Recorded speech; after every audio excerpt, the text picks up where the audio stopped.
کوفہ کے قریب ایک بستی میں سلمان نام کا ایک نوجوان رہتا تھا۔ وہ غریب ضرور تھا مگر دل کا بہت امیر تھا۔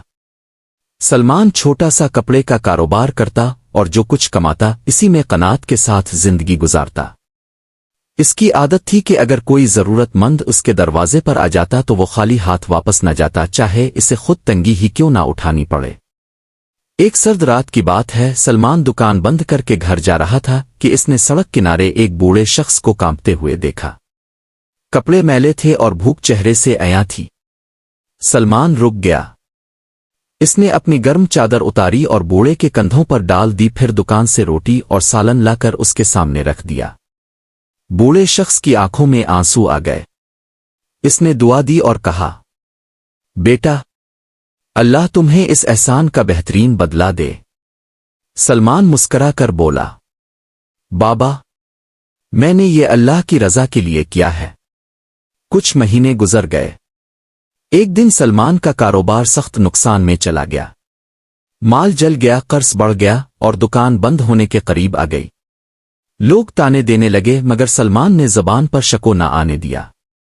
وہ ہر نماز کے بعد یہی دعا کرتا، اللہ، تو نے وعدہ کیا ہے کہ احسان ضائع نہیں ہوتا۔ ایک دن ایک امیر قافلہ کوفہ آیا۔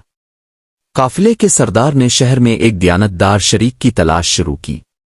جب لوگوں سے پوچھا گیا تو کئی افراد نے سلمان کا نام لیا۔ سردار نے سلمان کو بلایا۔ وہی بوڑھا شخص قافلے کے سردار کے ساتھ موجود تھا۔ سلمان حیران رہ گیا۔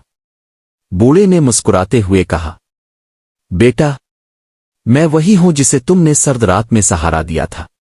میں اس قافلے کا مالک ہوں۔ میں نے اس دن اللہ سے دعا کی تھی کہ وہ تمہیں ایسا مقام دے جہاں تم دوسروں کے کام آ سکو۔ سردار نے سلمان کو اپنے کاروبار میں شریک بنا لیا۔ کچھ ہی عرصے میں سلمان کا قرض اتر گیا، دکان پہلے سے زیادہ چلنے لگی۔ مگر سلمان کے دل میں دولت کی نہیں، شکر کی چمک تھی۔ اس نے اعلان کیا کہ ہر جمعہ غریبوں کے لیے کھانا تقسیم ہوگا اور مسافروں کے لیے قیام کا انتظام ہوگا۔ جب لوگوں نے اس سے کامیابی کا راز پوچھا تو وہ بولا، میں نے سیکھا ہے کہ جو احسان اللہ کے لیے کیا جائے اس کا بدلہ اللہ خود دیتا ہے، اور وہ بدلہ انسان کے وہم و گمان سے کہیں بڑھ کر ہوتا ہے۔ یہ کہانی ہمیں سکھاتی ہے کہ نیکی کبھی ضائع نہیں جاتی۔